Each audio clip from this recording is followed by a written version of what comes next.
ग्रामपंचायत निकालांनी भल्या भल्यांची गोची करून टाकली आहे. प्रत्यक्ष राजकारणातल्या व्यक्तींबद्दल आणि पक्षाबद्दल मी बोलत नाही. त्यांच्याबद्दल आम्ही यापूर्वी व्हिडिओ केलेला आहे. सुशील कुलकर्णींनी पण व्हिडिओ केलेला आहे. भाऊ तोरसेकरांनी पण छान व्हिडिओ केला आहे. बाकीच्यांचे पण व्हिडिओ तुम्हाला पाहायला मिळतील. आमचा एक जो वेगळा मुद्दा आम्हाला तुमच्यासमोर उपस्थित करायचा आहे की तो पत्रकारांची जी काही गोची ह्या सगळ्या निकालांनी करून टाकलेली आहे. HMV पत्रकार म्हणून ज्यांना एक टोमणा देवेंद्र फडणवीस यांनी मारलेला होता आणि आपण HMVच कसे आहोत हे ते परत परत सिद्ध करतायत. एक सर्वसाधारणपणे सत्तांतर झाल्यानंतर महाराष्ट्रातल्या एक पत्रकारातल्या एका गटाने अशी ओरड सुरू केलेली होती की हे कसं घटनाबाह्य आहे.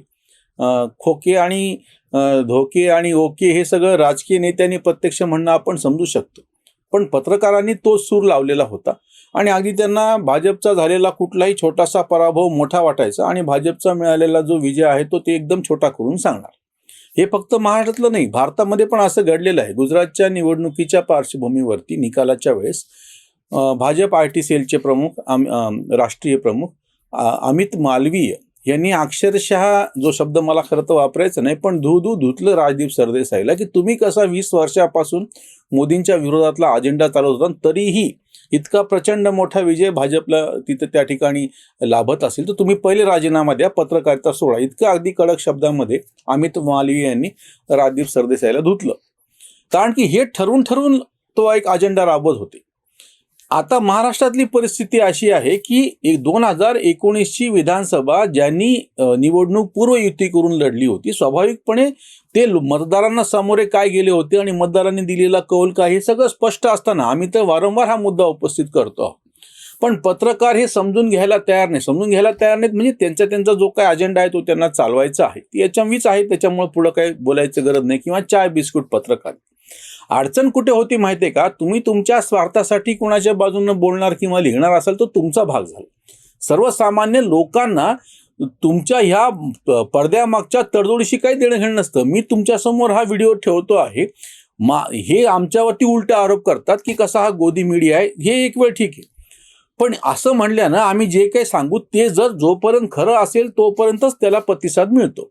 जेव्हा असं लक्षात येतं समोरच्या प्रेक्षकांच्या, तुम्हा सगळ्यांच्या, की हा माणूस जे काही सांगतोय ते खरं ठरत नाहीये, मी कोणाकडून पैसे घेतोय नाही घेते, मला कोणाचे लाभ कोणाकडून मिळतात नाही मिळतात, हा माझ्या पुरता व्यवहारी प्रश्न आहे.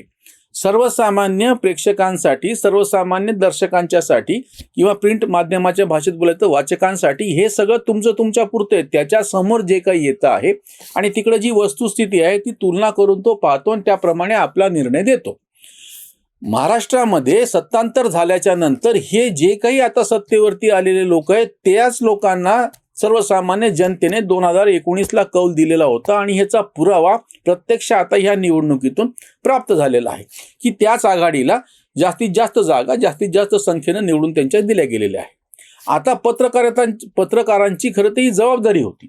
आधी तुम्ही काय आणि कसा प्रचार केला, कशा बातम्या चालवल्या हे पण आपण एक वेळ बाजूला ठेवूया. आता तुम्ही ज्या पद्धतीनं खरंच भाजप एक नंबर आहे का अशा बातम्या चालवल्या आहेत, आत्ताची गोष्ट आहे, किंवा एकच काहीतरी एखाद्या ठिकाणचा निकाल निवडायचा की जो भाजपच्या विरोधामध्ये गेलेला आहे पाहायचा, तो मोठा करून सांगायचं की भाजपचं पूर्णपणे पराभव, बीडमध्ये पंकजा मुंडे यांचा पराभव, असं ठरवून काही एक बातमी तपासून पहा सगळ्या बातम्या. आश्चर्याची गोष्ट अशी आहे की जेव्हा तुम्ही ही जी काही बातमी, तेव्हा त्या भागातला जो काही तुमचा प्रेक्षक आहे तो बघतो आणि त्याच्यावरून खिल्ली तुमची उडवल्या जाते. एक काय मुद्दा समोर उपस्थित केला संजय राऊत यांनी की हे काही बरोबर नाही, निवडणुका काही पक्षाच्या चिन्हावर लढवल्या जात नसतात, त्याच्यामुळं कोणाचे किती आले ते त्यांनी यादी जाहीर करावं म्हणजे पितळ उघडं पडेल. आता संजय राऊतांनी हे बोलणं स्वाभाविकच आहे, ते त्या पक्षाचे प्रवक्ते आहेत, त्यांनी काय खोटं बोलणे, काय करणे, किंवा पत्रकार सभा घेणे, पत्रकार परिषद नव्हे, नुसतं बडबड करायची निघून जायचं, प्रश्न उत्तराला संधी द्यायची नाही. पण आता समोर पत्रकारांची ही जबाबदारी आहे की जेव्हा संजय राऊत असं म्हणतात तेव्हा त्यांना विचारायला पाहिजे की ज्या पद्धतीने भाजप हा एक नंबरचा पक्ष नाही असं तुम्ही म्हणता हे ठीक आहे, कारण की त्यांच्या किती जागा निवडून आल्यात हे ते जरी म्हणत असले तरी त्यांनी नावं जाहीर करायला, मग उलट तुमच्यावरती पण आहे ना. जेव्हा तुम्ही असं म्हणतात की 2100-2200 काहीतरी जागा त्यांच्या निवडून आल्या, त्याचबरोबरीनं 1700च्या जवळपास जागा राष्ट्रवादीच्या निवडून आल्या असं म्हणतायत, मग त्या कसं काय आल्या? मग तुम्हाला ह्याचं उत्तर द्यावं लागेल ना. जर त्यांच्या जागा ह्या निवडणूक चिन्हावरती निवडून गेलेल्या नाहीयेत, मग तुमच्या पण जागा निवडणूक चिन्हावरती निवडून आलेल्या नाहीयेत, कुणाच्या जागा ह्या राष्ट्रीय पक्षाच्या निवडणूक चिन्हावरती निवडून आलेल्या नाही आहेत ग्रामपंचायतीच्या. मग एक तर हे तथ्य मान्य करा, सगळ्यात पहिली गोष्ट म्हणजे की हे काही पक्षाच्या पातळीवरची निवडणूक नाहीये, आणि सोडून द्या, त्याच्यावरती मग बोलू नका. राजकीय नेते त्यांच्या सोयीप्रमाणे बातम्या उलट्या पालट्या फिरवतात, हे आपण समजू शकतो. पण पत्रकारांनी आता निकाल लागल्याच्या नंतर तरी त्याच्या आधीची काय पाकिट पत्रकारिता होती, HMV पत्रकारिता होती, चाय बिस्किट पत्रकारिता होती, राहू द्या बाजूला. आता प्रत्यक्ष निकाल लागल्याच्या नंतर जी वस्तुस्थिती आहे त्या लोकांना तुम्ही विचारून, बरं, जेव्हा निवडून आलेला माणूस ठामपणे असं सांगतोय की मी ह्या पक्षाचा आहे आणि ह्या पक्षाचं पॅनल म्हणून निवडून आलेलो आहोत, ते तुम्हाला मान्य करावं लागेल ना. आणि त्याचबरोबरीनं बरं असं नाहीये की तुम्ही सगळ्याच्या सगळे काहीतरी जागा ह्या भाजपच्याच आलेल्या आहेत असं सांगता आहात. अगदी एवढं सगळं झाल्याच्या नंतर सुद्धा 1100-1200 पेक्षा जास्त ग्रामपंचायती इतर नावाखाली दिलेल्या आहेत. म्हणजे सत्तारूढ आघाडीच्या जी काही जागा आलेल्या 2788च्या पुढे 3000च्या जवळपास, त्याच्यानंतर महाविकास आघाडीच्या 2728 त्याच्यापेक्षा थोड्याशा कमी, आणि इतर म्हणून तुम्ही सांगतायत ना. म्हणजे हे इतर असे कोण आहेत की जे निवडून आल्याच्या नंतर पण सांगतायत की आम्ही कुठल्या पक्षातले नाही आहेत. ह्या निवडणूक निकालामधून ह्या सगळ्या पत्रकारितेचं पितळ कुठं उघडं पडते माहितीये का, की तुम्ही जो अजेंडा करू पाहत आहात, चालू पाहत आहात, तो सर्वसामान्य लोकांपर्यंत पोहोचत नाहीये. पोहोचला तरी लोक त्याला प्रतिसाद देत नाहीयेत. आणि इतकं सगळं झाल्याच्या नंतर प्रत्यक्ष जे चित्र समोर आलेलं आहे त्याला जर तुम्ही समजून घेऊन प्रतिसाद देणार नसेल तर ह्याच्यामध्ये हसत तुमचं होणार आहे. सर्वसामान्य एक लक्षात घ्या की काही वर्षांपूर्वीपर्यंत, म्हणजे सोशल मीडिया हा बळकट होण्याच्या आधीची, साधारणतः 2010च्या आधी, या 10-12 वर्षामध्ये सोशल मीडिया खूप प्रभावी ठरला. म्हणजे राष्ट्रीय पातळीवरती 2014च्या लोकसभेची निवडणूक त्याचं एक ठळक असं उदाहरण आहे. त्याच्या एक 5-6 वर्ष आधीपासून हे सगळं चालू होतं. तोपर्यंत होतं काय माहितीये का, की जी काही प्रस्थापित माध्यम होती त्याच्यातून काहीतरी चित्र समोर उभं राहायचं आणि तेच मांडायला किंवा तेच मान्य केल्याशिवाय दुसरा पर्याय नसायचा. आम्ही वारंवार हा मुद्दा उपस्थित करत आलेलो आहोत की सोशल मीडिया नावाची गोष्ट, समाज माध्यम ही बळकट झाल्याच्या नंतर आता माध्यमांमध्ये स्पर्धा तयार झाली. अगदी समाज माध्यमात सुद्धा कोणा एकाची मक्तेदारी तयार होऊ शकत नाही.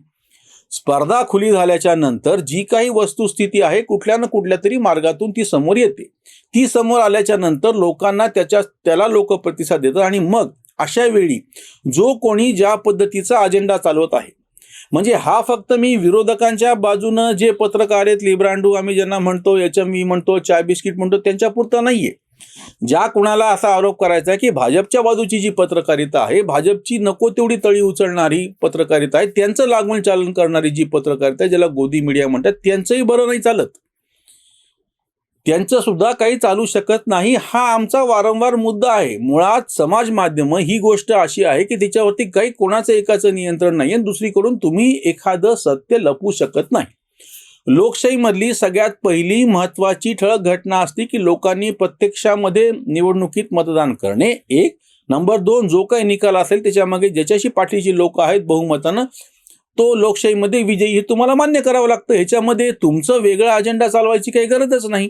आज निवडून आलेले बहुतांश ग्रामपंचायतीतले लोक स्वतःला भाजपचे म्हणून घेत असतील, शिंदे गटाचे म्हणून घेत असतील, तर त्याच्यामध्ये तुम्ही काहीतरी वेगळं त्याला वळण देण्याचं काही कारण नाही. ते तुमच्या हातामध्ये नाहीये. आज सत्ताधाऱ्यांच्या सगळ्या ह्याच्या गोटामधून त्यांनी त्यांचं वर्चस्व असल्याचं जर सिद्ध केलं असेल, आकड्यातून ते समोर येतं आहे, तर ते तुम्हाला मान्य करावे लागेल. अजून एक घटक जो, म्हणून आम्ही त्याच्यासाठी पत्रकारितेवरती टीका करतो आहोत, राज ठाकरे हा एक घटक पत्रकारितेनं नको तेवढा मोठा करून ठेवला होता. त्याच्यावरचा आम्ही एक व्हिडिओ पण यापूर्वी केला होता. या निवडणुकीमधून राज ठाकरे हा गटाचं, मनसेचं कुठलंही अस्तित्व प्रत्यक्षामध्ये आकड्यातून समोर आलेलं नाही. त्यांचा कोणी कार्यकर्ता असं म्हणालेला नाही की आमच्या या ग्रामपंचायती निवडून आलेल्या आहेत म्हणून, किंवा आमचा हा सदस्य निवडून आलेला आहे. म्हणजे प्रत्यक्ष अजून तरी दावे केलेले नाहीये. 2 दिवस निकालाचे होऊन गेल्याच्या नंतर सुद्धा काँग्रेस, राष्ट्रवादी, शिवसेनेचा उद्धव ठाकरे गट हे महाविकास आघाडीमध्ये, आणि त्या तिकडून म्हणजे भाजप आणि शिंदे गट, असे 5च प्रमुख राजकीय जे पक्ष आहेत, गट म्हणा किंवा जे कोणी आहेत, त्यांनीच फक्त आकड्यांच्या बाबतीतले दावे केलेले आहेत आणि पत्रकारांनी एवढ्या 5 जणांचेच दावे समोर मांडलेले आहेत. पण याच्याशिवाय बाकीच्या सगळ्यांना इतर म्हणून टाकलेलं आहे. कुणाचेही आकडे तशा अर्थाने मोठे किंवा महत्वाचे ठरत नाहीयेत. आता मुद्दा असा येतो की राज ठाकरेंचा जो मनसे पक्ष आहे, हा मनसे पक्ष याच्यामध्ये उतरलाच नव्हता का? आणि जर तसं नसेल तर पत्रकारांनी खरं तर त्यांना विचारायला पाहिजे, किंवा ज्या वंचित बहुजन आघाडीच्या बाबतीमध्ये प्रकाश आंबेडकरांनी चर्चा सुरू करून दिली होती शिवसेनेबरोबर जाण्याची, किंवा MIM, ह्या दोन्ही म्हणजे 3 पक्ष, वंचित बहुजन आघाडी, AIMIM आणि त्याच्यानंतर मनसे, ह्या तिघांचंही काय झालं? या तिन्ही पक्षांचं ह्या संपूर्ण ग्रामपंचायतच्या राजकारणामध्ये नेमकं झालं काय हे कोणीतरी विचारायला पाहिजे ठामठोकपणे. एकदा राजकीय पक्ष म्हणल्याच्या नंतर तुम्ही चिन्हावर लढा, नाही तर चिन्हावर लढू नका. तुमचे म्हणून कार्यकर्ते असतात आणि ही कार्यकर्त्याची बांधणी जी आहे ती तळापासून म्हणजे ग्रामपंचायतपासून ते लोकसभेच्या निवडणुकीपर्यंत करत जावी लागते. तसं जर तुम्ही ती करणार नसाल, आज जे सत्ताधारीचे आहेत आणि विरोधातले जे प्रमुख पक्ष आहेत, ह्या 5च जणांच्या भोवती हे सगळं राजकारण फिरताना दिसत आहे. मग आता ह्या पत्रकारांवरती असा प्रश्नचिन्ह उभं राहतं की तुम्ही मधून जी काही फुकटची जागा ह्या बाकीच्या पक्षांना देता.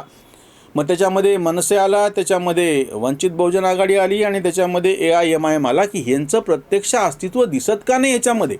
ज्या पद्धतीनं राष्ट्रीय राजकारणामध्ये आम आदमी पक्षाला फुकटची जागा ही माध्यमं उपलब्ध करून देतात, जेव्हा की त्यांची तितकी प्रत्यक्षामध्ये लोकांनी त्यांची पात्रता ठेवलेली नाही, त्यांना मतदान केलेलं नाही.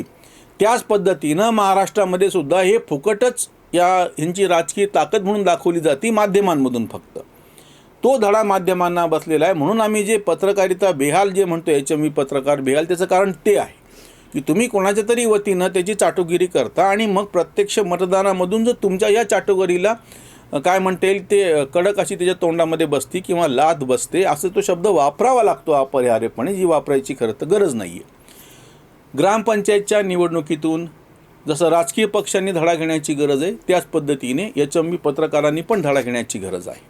इथेच थांबूयात.